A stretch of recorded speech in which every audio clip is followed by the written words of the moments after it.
আসসালামু আলাইকুম, সবাইকে স্বাগতম। আজকে আমি যে বিসিএস কর্মকর্তাদের বিভাগীয় পরীক্ষার জন্য যে সমস্ত প্রশ্ন আছে, বিশেষ করে পেনশন এবং আনুতোষিক সম্পর্কে যে সমস্ত প্রশ্নগুলি পরীক্ষায় আসে, এগুলি সম্পর্কে সংক্ষেপে কিছু আলোচনা করার চেষ্টা করব। তো পেনশন, প্রথমে আসে পেনশনের ধারণা এবং প্রকারভেদ। এইখানে এই প্রশ্নটি 16বার এসছে। পেনশন সম্পর্কে এই প্রশ্নটি টিকা আকারে এসছে, শর্ট প্রশ্ন, দ্বিতীয় পত্রেও এসছে এই প্রশ্নটি, পেনশনের ধারণা ও প্রকারভেদ। একটি নির্দিষ্ট সময়কালে চাকরিতে অধিষ্ঠিত থাকার পর বিধি মোতাবেক অবসর গ্রহণ করলে অথবা চাকরিরত অবস্থায় অথবা অবসর গ্রহণের পর মৃত্যুবরণ করলে অতীতের কৃত চাকরির জন্য যে সরকারি বিশেষ করে কর্মকর্তারা প্রদেয় যে মাসিক একটি নির্দিষ্ট হারে ভাতা পান, সেটাই হচ্ছে পেনশন। অর্থাৎ পেনশন হচ্ছে একটি নির্দিষ্ট সময় চাকরিকাল অতিবাহিত করার পর যখন অবসরে যান, তারপর থেকে এই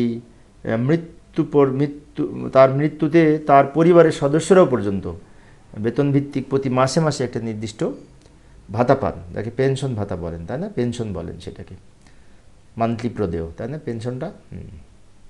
এবং বিভিন্ন প্রকার পেনশন আছে। পেনশন সাধারণত 6 ধরনের, যেমন ক্ষতিপূরণ পেনশন, অক্ষমতাজনিত পেনশন, বার্ধক্যজনিত পেনশন, অবসরজনিত পেনশন, পারিবারিক পেনশন এবং অসাধারণ পেনশন। আমি আবারও বলছি, ক্ষতিপূরণ পেনশন, অক্ষমতাজনিত পেনশন, বার্ধক্যজনিত পেনশন, অবসরজনিত পেনশন, পারিবারিক পেনশন এবং অসাধারণ পেনশন, তাই না?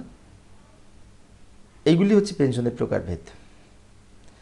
এবার আসি এর পরের যে বিষয়, সেটা হচ্ছে ক্ষতিপূরণ পেনশন। আচ্ছা, ক্ষতিপূরণ পেনশনটা বিএসআর পার্ট 1-এর বিধি 308 থেকে 320 এর মধ্যে বলা আছে। এই দুটো প্রশ্ন, প্রথম প্রশ্নটা এসেছিল 16বার, এই যে প্রকারভেদটা, আর পরে এই প্রশ্নটি 3বার এসছে। ক্ষতিপূরণ পেনশন সম্পর্কে প্রশ্ন 3বার এসছে বিএসআর পার্ট 1-এর বিধি 308 থেকে 320 পর্যন্ত। এই অংশের মধ্যে এই ক্ষতিপূরণ পেনশন সম্পর্কে বলা আছে। কি বলা আছে? কোনো স্থায়ী পদ বিলুপ্তির কারণে কোনো কর্মচারী ছাঁটাই হলে বা ছাঁটাইয়ের পর যথাযথভাবে কর্তৃপক্ষের বিবেচনায় কমপক্ষে মর্যাদা সম্পন্ন অথবা নিম্ন বেতন গ্রেডের কোনো একজন পদে আত্মীকরণ করা না হলে অথবা আত্মীকরণের জন্য প্রস্তাব দেওয়া সত্ত্বেও সংশ্লিষ্ট কর্মচারী প্রস্তাব না করলে উক্ত কর্মচারীকে কৃত পেনশনযোগ্য চাকরির জন্য যে পেনশন দেওয়া হয় তাকে ক্ষতিপূরণ পেনশন বলে। অর্থাৎ কোনো স্থায়ী পদ বিলুপ্তির কারণে কর্মচারী ছাঁটাই হলে বা ছাঁটাইয়ের পর কর্তৃপক্ষের বিবেচনায় কমপক্ষে মর্যাদা সম্পন্ন একটি নিম্ন বেতনের জন্য তাকে বিশেষ করে প্রস্তাব করা হয় এবং তাকে নির্দিষ্ট হারে একটি ক্ষতিপূরণ বাবদ পেনশনের আওতায় আনা হয়। এই ধরনের পেনশনকে বলা হয় ক্ষতিপূরণ পেনশন। ক্ষতিপূরণ পেনশন সংক্রান্ত বিধিবিধান রয়েছে, যেমন সরকারি চাকরি আইন 2018-র বিধি 14-তে এই ক্ষতিপূরণ পেনশন সম্পর্কে আরও বলা হয়েছে। আবার সরকারি কর্মচারী শৃঙ্খলা ও আপিল বিধিমালা 2018 এর বিধি 13-তে এই ক্ষতিপূরণ পেনশন সম্পর্কে আরও বলা হয়েছে। তো আমরা ওখান থেকেও পড়তে পারি আরও কিছু তথ্য ওখানে কি বলা আছে। এবার আসি, তো এরপরে আরও কিছু পেনশন আছে, যেমন এই যে অক্ষমতাজনিত পেনশন, বার্ধক্যজনিত পেনশন, অবসরজনিত পেনশন, এরপরে অসাধারণ পেনশন। এই প্রশ্নগুলি না একটু কম এসেছে পরীক্ষায়, তবে অবসরজনিত পেনশনটা একবার এসেছিল, মানে চাকরি জীবনে অবসর গ্রহণ করার পরে যে পেনশন পাই। অসাধারণ পেনশন কই পরীক্ষা আসতে দেখি নাই কখনো।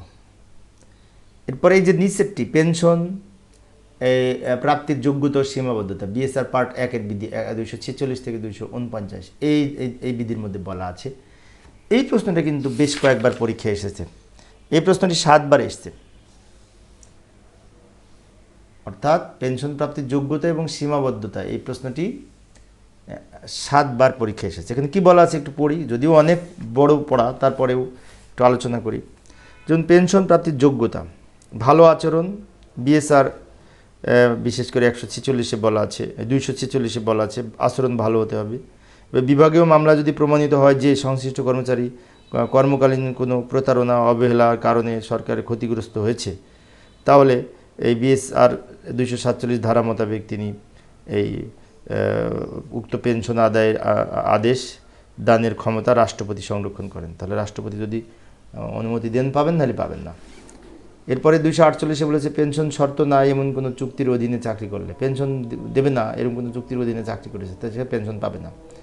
এছাড়াও অসদাচরণ, অদক্ষতা, দেউলিয়া হওয়ার কারণে পেনশন পাবেন না। এগুলো যে যোগ্যতা, পেনশনের যোগ্যতা। এবার আসি প্রাপ্তির গ্রহণযোগ্যতা। যে সকল ক্ষেত্রে পেনশন দাবি গ্রহণযোগ্য নয়। নির্দিষ্ট সময়ের জন্য নির্দিষ্ট সময়ের মধ্যে নিয়োগপ্রাপ্ত হলে কর্মশেষে এই বিশেষ করে কোনো কর্মচারী পেনশন দাবি করতে পারবেন না। অর্থাৎ নির্দিষ্ট সময়ের জন্য, একটা লিমিটেড টাইমের জন্য যদি কেউ চাকরিতে যোগদান করে, সে পেনশন দাবি করতে পারবে না। অনিয়মিত সময়ের জন্য বা নির্ধারিত সময়ের মাসিক মজুরির ভিত্তিতে যদি চাকরি করে, বিশেষ করে অস্থায়ীভাবে চাকরি করে, সেও কিন্তু পেনশন পাবেন না। শুধু রাষ্ট্রের পক্ষে কোনো কাজ সম্পাদনের পারিশ্রমিক প্রাপ্ত কর্মচারীও এই পেনশন দাবি করতে পারবেন না। শুধু রাষ্ট্রের পক্ষে কোনো কার্যের সম্পাদনের পারিশ্রমিক হিসেবে তিনি পান, তিনিও কিন্তু পেনশন পাবেন না। অন্য কোনো পেনশনযোগ্য পদে অধিষ্ঠিত কোনো কর্মচারী পেনশন দাবি করতে পারবেন না। তো এক জায়গা থেকে পেনশন পায়, আরেক জায়গা থেকে সে পেনশন পাবে না, এই কথা বলছেন। এরপরে আসি পেনশনযোগ্য চাকরির শর্তসমূহ বা নিয়মাবলী। যেমন বিএসআর পার্ট 1-এর বিধি 258 থেকে 284 পর্যন্ত এইগুলির মধ্যে বলা হয়েছে, তাই না? অনেক লম্বা আলোচনা। তো যাই হোক, এখানে পেনশনযোগ্য চাকরির শর্তসমূহ, কী শর্ত থাকতে হবে, পেনশনযোগ্য চাকরির শর্তসমূহ বা নিয়মাবলী। যেমন 1-এ বলেছে 18 বছর বয়স পূর্তির পরের চাকরি পেনশনযোগ্য চাকরি হিসাবে বিবেচিত হবে। কেউ যদি 18 বছরের আগে চাকরিতে যোগদান করে, তাহলে সে 18 বছর পূর্ণ হওয়ার পর থেকে, ওই সময়ের পর থেকে সে পেনশন পাবে। নিম্নোক্ত 3টি শর্ত পূরণ না হলে চাকরির পেনশনযোগ্য চাকরি হিসেবে গণ্য হবে না। এই চাকরি সরকারের অধীনে হতে হবে, এই নিয়োগ স্থায়ী হতে হবে, এই চাকরির জন্য সরকারি খাত থেকে বেতন ভাতা দিয়ে প্রদেয় হতে হবে। অর্থাৎ 3টা শর্ত। একটা হচ্ছে সরকারের অধীনে চাকরি করতে হবে, নিয়োগ স্থায়ী হতে হবে, এবং এই বেতন ভাতা সরকার খাত থেকে পেতে হবে, অর্থাৎ এজি থেকে বেতন পেতে হবে, তাই না? এবার আসি বিএসআর 258-তে বলা আছে সাময়িক বরখাস্ত কাল পেনশনযোগ্য চাকরি হিসেবে বিবেচিত হবে। অর্থাৎ সাময়িক বরখাস্ত কাল পেনশনযোগ্য চাকরি হিসেবে বিবেচিত হবে। অসদাচরণ, অদক্ষতা, দেউলিয়া হওয়ার কারণে চাকরি থেকে বরখাস্ত হলে পেনশন পাবেন না। অসাধারণ ছুটির ব্যতীত অন্যান্য ছুটি কাল পেনশন চাকরি হিসেবে বিবেচিত হইবে। যে চাকরির জন্য স্থানীয় সংস্থা, স্বায়ত্তশাসিত ট্রাস্ট ফান্ড, জাতীয়করণকৃত সংস্থা বেতন দেয়, তা উক্ত চাকরি পেনশনযোগ্য চাকরি হিসেবে গণ্য হবেন না। অর্থাৎ কিছু স্বায়ত্তশাসিত প্রতিষ্ঠান আছে, যে সমস্ত প্রতিষ্ঠান নিজের প্রতিষ্ঠান থেকে বেতন পান কিন্তু সরকারি পরিচালনা করে, সেগুলো থেকে তারা পেনশনযোগ্য নয়। পেনশন প্রদেয় হওয়ার তারিখেই পেনশন প্রদান নিশ্চিত করতে হবে। পেনশনারের মৃত্যুর 1 বছরের মধ্যে আবেদন করা হলে বকেয়া পেনশন অর্থ তার আইন সঙ্গতভাবে উত্তরাধিকারীদেরকে প্রদান করা যাবে।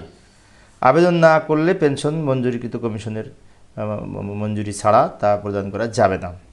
সরকার কর্তৃক নিয়োগকৃত না হলে পেনশন প্রদেয় হবে না। অর্থাৎ সরকার নিয়োগ করবে, তাদের পেনশন দেওয়া হবে, পেনশনকালে পেনশনযোগ্য চাকরি হিসেবে গণ্য হবে। তো এইগুলি হচ্ছে এই পেনশনের শর্তসমূহ। প্রিয় শিক্ষার্থী বন্ধুরা, এই ছিল আজকের আলোচনা। তো বিশেষ করে আমি পরীক্ষায় আসার জন্য যেগুলো গুরুত্বপূর্ণ না, সেগুলো আলোচনা করেছি। আরও ছিল, কিন্তু সেগুলো পরীক্ষায় কম এসেছে। পরবর্তীতে গ্র্যাচুইটি সম্পর্কে আলোচনা করব। গ্র্যাচুইটি, আনুতোষিক বা গ্র্যাচুইটি সম্পর্কে পরবর্তী সেশনে আলোচনা করার চেষ্টা করব। দেখার আমন্ত্রণ রইল। খোদা হাফেজ।